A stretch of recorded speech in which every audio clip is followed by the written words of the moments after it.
Whether you are from Vietnam or a traveler from another country, it is hard to deny that Hải Phòng is a very charming city. Located 120 kilometers southwest of Hanoi and with a population of just over 2 million, Hải Phòng is a port city with beautiful rivers flowing through it. It is also the home of Lê Chân, a famous woman general and national hero. Hải Phòng reminds people of Hanoi many years ago, with its French-influenced architecture and vintage yet very vibrant old quarter. Here is where you can find fresh products straight from the sea and experience the vibe of Hải Phòng lifestyle, which is full of hospitality and happiness. And food is definitely an inseparable part of the city's personality and character, which is why I have the pleasure of hosting you on another cuisine adventure in the city of Hải Phòng. Now, because it is a port city, the place is also an intersection of many different cuisine cultures from all across the country. Hence, it is blessed with a rich and diverse street food scene. Sound enticing enough? Well, why don't you find out together with me?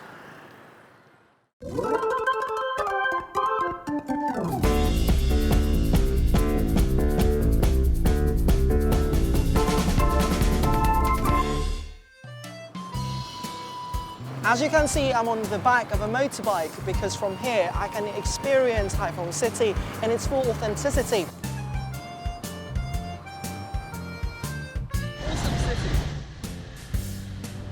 You want to experience Hải Phòng food the most authentic way, right? And there's no better way to do that but to do it the local way. And to help me do that, I have my friend Việt Anh right here, who will be showing us around. Say hi.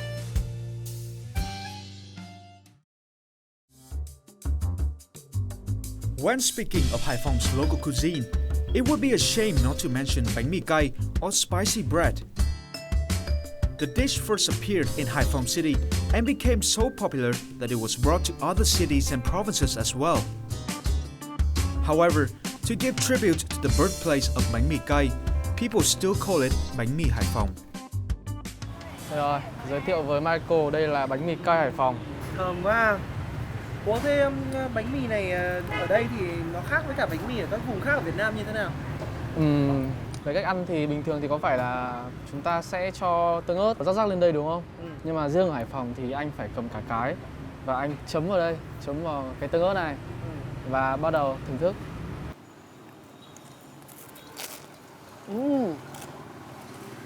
Yummy.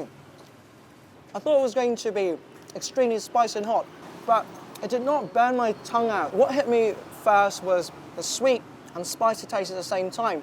You don't really feel that it's spicy, you don't really feel irritated, but you feel that it's very pleasant, very easy to eat. It has a really nice sweet taste to it. And second of all, the texture of the pate is very soft, very tender, and very dense at the same time, but it's also very aromatic. So absolutely yummy. I can literally sit around and eat this all day long. Mrs. Tuan is the owner of the bánh mì shop and was the one who gave it the unique name Baza or Old Lady. Just like the simplicity of their name, it is easy to make these bánh mì too. The finger-sized baguettes are split in the middle to put in the homemade pate. Even though the recipe is simple, each shop has its own tricks to create a unique and addictive flavor. Mỡ tôi hấp dừa, cho nên khi tôi quệt cái pate thì tôi chảy cái lớp mỡ ra, nướng lên cái là nó chảy vào cái bánh, đấy nó thơm vào cái đấy. Thế còn mọi hàng họ cứ dưới là mẫu, họ đun nước mỡ họ dưới ngoài thì nó không có thơm được. After the breads are filled with pate, they are put in the oven and baked. The breads are then sold in packs of 10. Each costs 20,000 dong or less than $1. Điều đặc biệt làm nên cái vị đặc trưng của bánh mì cay thì nó ở cái nước chấm này. Ở Hải Phòng thì có cái tên riêng gọi cho nó, đó là chí trương anh ạ. Tại sao lại gọi là chí trương nhỉ? Theo em được biết thì món chí trương này thì xuất xứ là do người Hoa, khi người ta đến Hải Phòng người ta mang cái chí trương này đến với Hải Phòng và người ta gọi theo cái cách đấy, thì người Hải Phòng người ta cứ quen dần đặt theo cái tên riêng của chí trương. À, ra là như thế. Anh Michael có thấy trí trương nó khác với tương ớt bình thường mình ăn không?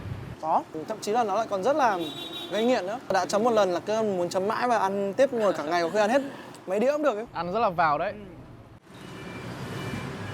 Besides bánh mì cay, Hải Phòng has many other treats waiting to capture the hearts of foodies.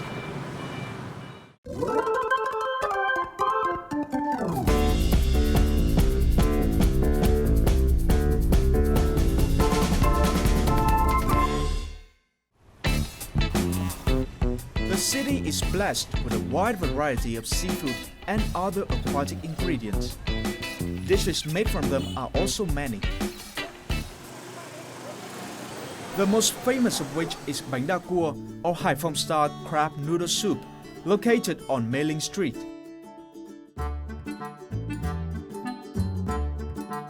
The noodle shop that sells this is quite unique. It doesn't have a fixed address, but is actually a street vendor that opens every afternoon in a small corner of the street.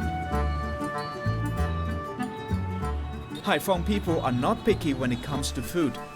They don't need fancy restaurants or five-star service, but rather care more about the taste of the food itself.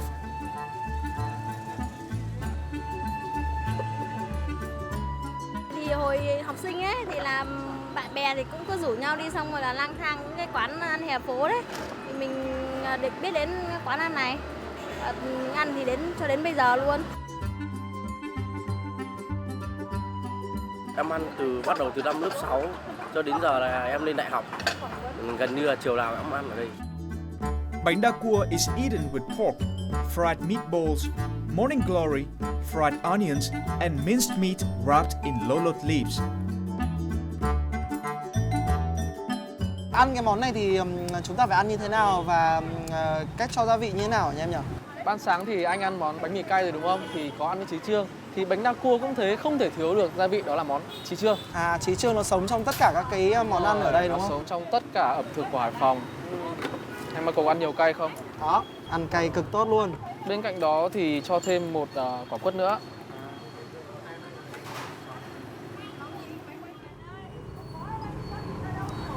The broth is amazing. It's like, I can't tell what flavor it actually is. There are like so many different flavors in it, a million in one bowl. What makes the bánh đa cua here stands out is the thick and chewy noodles. The more you eat, the stronger the flavor becomes and lingers on your tongue. So yummy. Đúng là cái sợi bánh đa ở đây á, nó dai hơn. Nhưng mà càng nhai mình càng thấy nó rất là ngọt và rất là đậm đà. Đúng rồi. Cái sợi bánh đa ở đây nó khác với nhiều chỗ khác. Đó là mình ngâm cái sợi bánh đa trong một cái nồi đất và trong đấy nó là nước dùng luôn. Nên là bánh đa được ngấm cái gia vị của cái nước dùng. Nên là anh ăn cảm giác rất là đậm đà, rất là ngọt. If you have had a long day of work or exercise, well, this is a place to go to. This is the deal. Bánh đa cua is very popular among the locals in Hải Phòng. From students who want a light meal after class, to adults looking for quick energy to get ready for another shift at work. More than just a snack, bánh đa cua connects generations of Hải Phòng people and brings them closer together. Thường thì là những cái tầm giờ tan tầm này, học sinh thì sẽ ra đây ăn và sau đó thì các em ấy sẽ tiếp tục đi học thêm.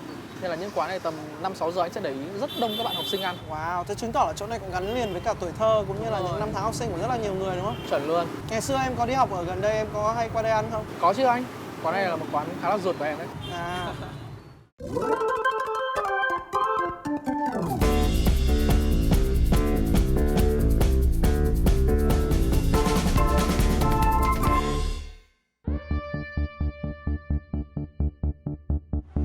At night is when the city puts on a new appearance. The food scene at night here is very lively and vibrant. As the sun goes down, the stars come out, and I'm in the mood for a good party. Biết anh bây giờ thì tối rồi thì có gì đáng để ăn và có gì đáng để chơi không? Em nghĩ ở Hải Phòng thì buổi tối cái đặc sắc của nó đó là ẩm thực đường phố. Mình có thể ngồi lê la vỉa hè rồi thưởng thức những món rất là đặc biệt. nghe hợp lý đấy. Bây giờ em sẽ dẫn anh đi ăn một món nướng khá là đặc biệt, đó là món cá nướng. Ngon này, đi thôi. This is one of the busiest roasted seafood restaurants in Hải Phòng. The cooking is not done inside the kitchen. Instead, the dishes here are roasted on charcoal right in front of the customer's table.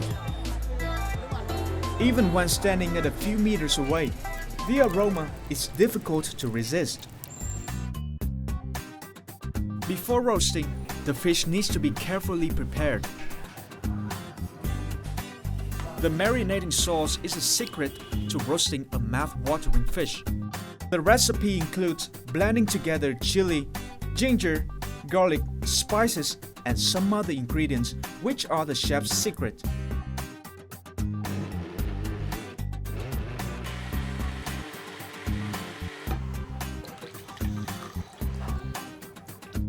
The sauce is applied both on the inside and outside of the fish. Sốt nướng của mình nó có đặc biệt là chỉ dùng hành, tỏi và muối và mì chính. Mình không lạm dụng quá nhiều gia vị, nó sẽ mất đi cái vị ngon của cá. Mình không dùng dầu ăn, không dùng mỡ, dùng dầu mỡ lửa nó sẽ bùng lên rồi nó tạo ra cái mùi khét. Then it is wrapped in tin foil and left to marinate for 6 to 8 hours in the fridge. The chef will use the leftover sauce, including the chunky pieces of the ingredients, to put on the fish's body. This makes the skin of the fish tightened and crunchy. Cá nướng nhà phố này ai cũng có thể ăn, ai cũng có thể mua mà giá bình dân. Đấy. Mình thứ nhất là người ta ngồi người ta ăn thấy được trực tiếp con cá nướng từ lúc tươi, không có chiên qua rồi nướng. Người ta nhìn thế sẽ hấp dẫn hơn. So as you can see right here, I have a massive feast with such amazing food. It's all seafood at the moment. And I'm actually quite happy. We have some great company because Virang has invited me to his gang here as well. Let's dig in and figure out what we've got on these awesome feasts right here. Ngày hôm nay thì chúng ta sẽ cùng thưởng thức hàu nướng mỡ hành này, mực nướng muối ớt. Cái này thì chúng mình ăn kiểu gì nhỉ? Mình sẽ chấm vào đây hay là mình ăn như thế nào? Mình sẽ dùng đũa, mình lấy một ít cái muối ớt, nó tạo cái cảm giác cay nồng, nó rất là hợp với cả mùa đông này và nó khử được mùi tanh rất là tốt. Cái này thì 100% ngon.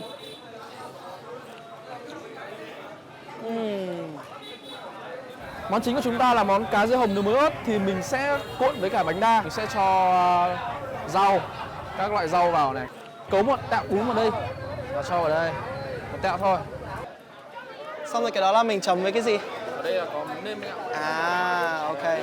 Mời cả nhà nha. Smells really good. Wow. The fish tasted amazingly. You couldn't actually taste the fishiness. All you could feel was the strong aroma, but at the same time, it was not actually too overly spiced. It's such a great way of enjoying the food.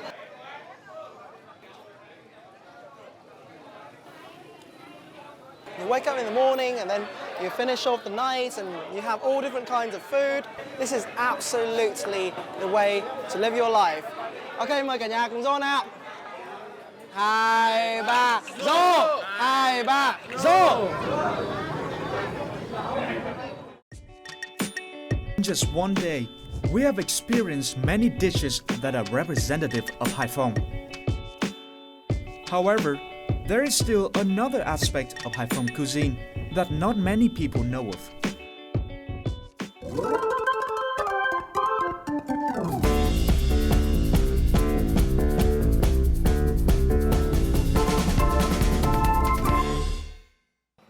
The beautiful scenery around me has said it all. We are in the countryside of Hải Phòng, where you can enjoy the tranquility and the nice breeze, and of course, the cuisine. So let's go and take a look. Knowing that Kiến Thụy district is the next destination in my journey, some Hải Phòng friends suggested that I should visit Kỳ Sơn village, which is famous for its original crab noodles with the flavors of the Vietnamese countryside. Ah, this seems like a nice restaurant. Smelling good. Con chào cô ạ. Dạ vâng, cô cho con xin một bát vậy ạ.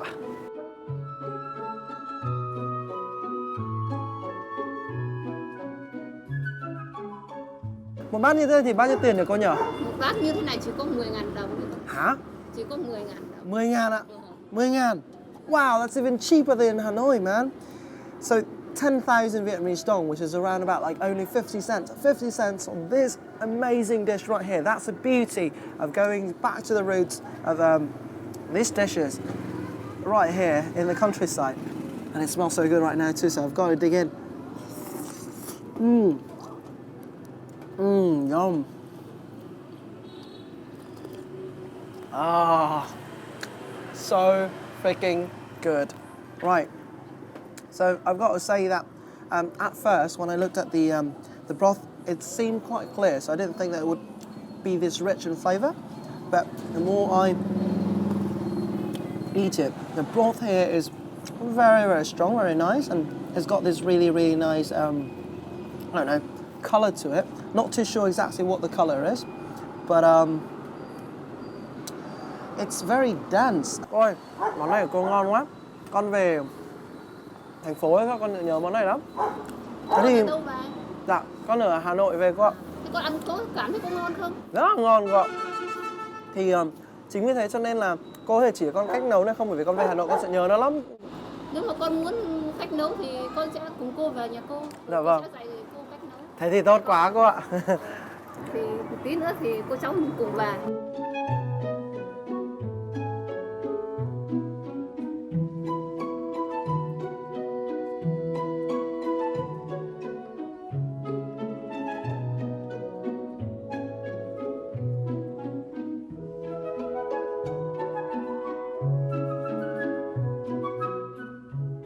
Now, before my journey of mastering the art of making crab vermicelli soup can begin, I've been asked to collect some of the local herbs. This is the great thing about living in Vietnam. The herbs can be found right in your backyard, right in your local area, and it's all fresh and organic too.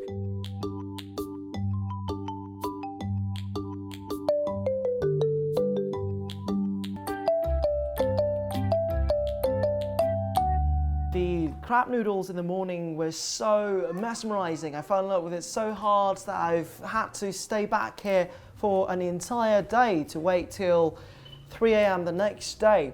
Why do I have to be around this early in the morning? Well, basically, this is the time that the noodles maker usually has to wake up to prepare a new batch for the morning's servings. And here we are at the very first phase of making these noodles, and let's find out what our noodle maker is up to. Cô ơi, vậy thì là cái món bún buổi sáng con ăn của cô ngon quá nên là bây giờ con phải học bằng được cái cách cô làm. Thì bây giờ là mình cái công đoạn đầu tiên mà mình cần phải làm là làm gì nhỉ cô nhỉ? Bây giờ thì cháu sẽ bổ cua. Dạ vâng. Bây giờ cháu muốn bổ cua thì cháu phải cầm ngang con cua như thế này này, nó không cắp này. Cầm Mà cháu sẽ cầm như thế này, cháu sẽ bổ này. À vâng. À, cầm cái chân. Cho bổ như thế này, đấy, cho lột làm sao cho nó hết màu ra này. Đấy, cho cầm ngang này. Cháu sẽ cầm hai cái càng to trước, cho gập lại. Vâng, vâng, cầm hai cái càng Đấy, to trước. đúng rồi. Xong rồi gập lại, xong rồi dập Cho lại. gập lại, cho Alright. cầm rất khoát cái quả càng đấy thì nó sẽ không cắp được cháu. She made it sound so freaking easy. But I mean, this animal, this thing, was my childhood nightmare because I used to be really scared of like multi-legged animals, and here it is. And let's hope it doesn't kill me for. Okay, so first let's do this. Như thế này đúng không cô? Đúng rồi. Đúng rồi. Cho Xong cầm rồi. mạnh, cho cầm chặt nha. Vâng, cầm chặt thế này Đấy, đúng cho không? cầm- Xong rồi giật nó ra. Cho... Ôi giời ơi. Ôi trời ơi. Yep, that was an absolute failure.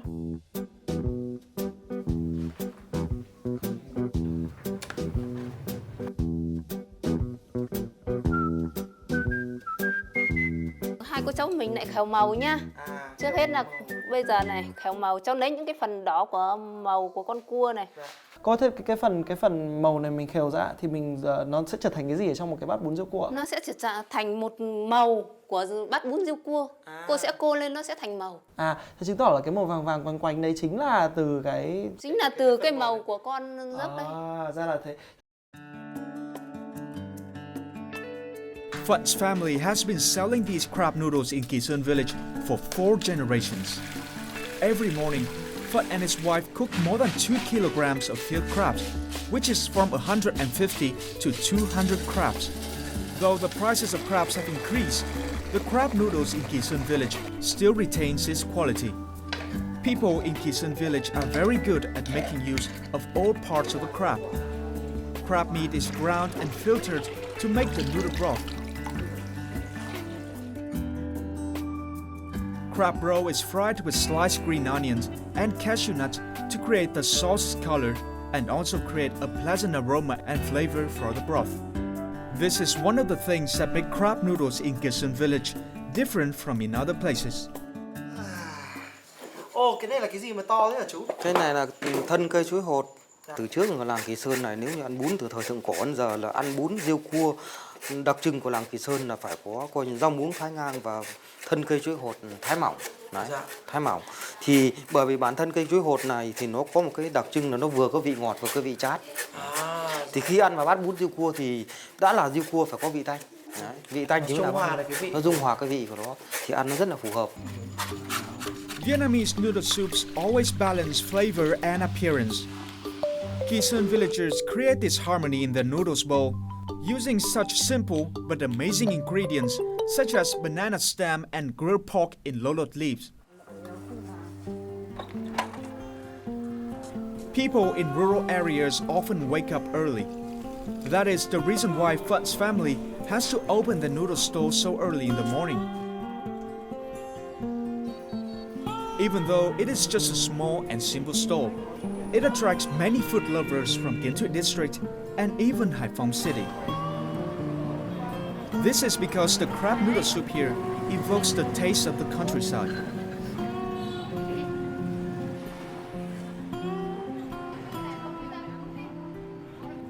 Cái này nó chất là nguyên là của cua, không cho thêm những cái phụ gia thực phẩm khác như là cà chua hoặc là cho ít nước, ít sa tế hoặc là cho nhiều cái loại khác vào, nó sẽ phá đi cái vị thanh toát của cua và vị thơm của cua.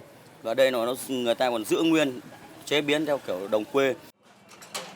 Cô cách đây 5 cây số, thế là bún riêu cua ở đây rất là ngon. Cô đi đâu đâu cô cũng về bún làng Kim của làng Kỳ của cô bún này. Cô ăn vừa rẻ mà lại vừa ngon, vừa có hương vị đậm đà, không có cái gì bằng. Perhaps the meeting with Phut's family in Kisun village is another unforgettable memory of Hải Phòng city that I will surely take back from this trip.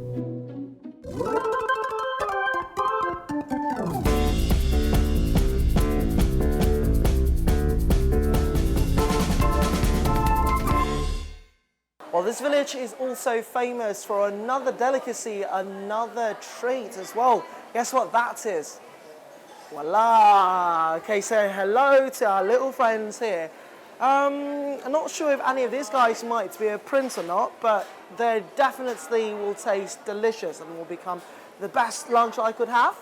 And to help me make some nice frog dishes, I'm going to speak to Dũng right now and ask him to turn these into yummy food for me. Chú ơi, con có mang ếch đây rồi. Chú Để chú làm thôi. Field frog is a specialty of the countryside in Kiến district. Since frog is a typical dish in the countryside, the method of cooking is also very simple. With just a few ingredients such as chili, green banana, lemongrass, some spices and fermented rice, a lot of frog dishes can be cooked.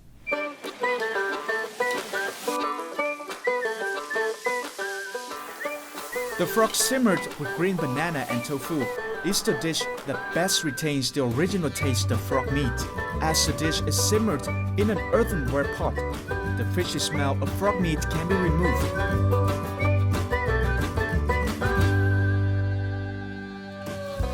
Meanwhile, frog fried with chili and lemongrass is a miraculous combination of contrasting flavors.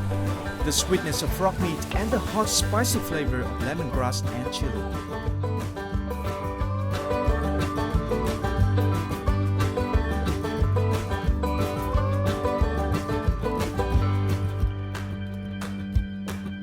Frog legs are often used to make frog fried with butter.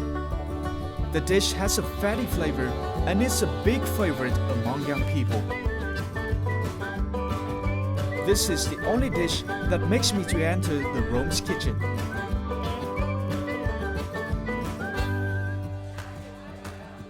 Romyan is one of the oldest and most popular frog restaurants in Hải Phòng.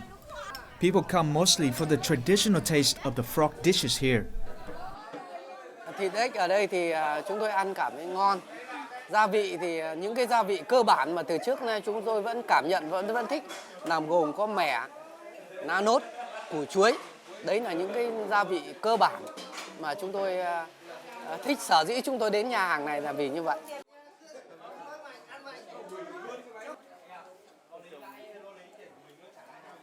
Hương vị ếch ở đây rất là ngon và đậm đà, thịt rất là mềm mà vừa dai. Nên là hay giới thiệu bạn bè đến đây ăn. Cứ thường xuyên, cứ một tuần đến một lần. Oh yeah, our feast is ready to go. Ngon quá chưa nhá? Rồi, ngon đấy. Ếch này ếch đồng đấy đó ạ. The most anticipated time is here. We have all three dishes ready for our enjoyment. It is the perfect time for us to bask at the glory of Zom's hard work. So let's munch up and see what these taste like. So, judgment time. Always wondered what these frogs would taste like, and this is now my time to shine. All right. Các bạn thế nào? Ngon quá. Hơi giống thịt gà, nhưng mà nó ngon hơn, thịt nó tơi hơn. Cho ăn kèm với lá lốt tito này. Cái lá lốt tito là rất tốt. Tại sao lại ăn kèm với lá lốt? Lá lốt tito nó cũng là một vị thuốc bắc. Dạ vâng. Tức là ăn tito lốt này nó vị thuốc bắc, nó chống được cảm á, nó cảm cúm. Cái ếch này là người dân người ta đi bắt ở đồng rồi người ta bẫy, người ta câu. Nó là sống trong thiên nhiên. Cái ếch đồng này không phải những ngon mà nó dinh dưỡng rất tốt, bởi vì nó rất nhiều chất đạm và canxi. As you can see, I'm having the time of my life here, loving all these munchies, loving all this food. And you, I guarantee to have the same good time that I'm having right now if you come down to Hải Phòng. So to top off this journey, we've explored both the streets in the city as well as the alleys in the countryside of Hải Phòng to explore some of the hidden gems of this place. However, that's not the end of Hải Phòng yet though. We still have a lot more to offer to you in the next episode as we head out to the island. So don't forget to tune in. But for now, goodbye and thanks for stopping by.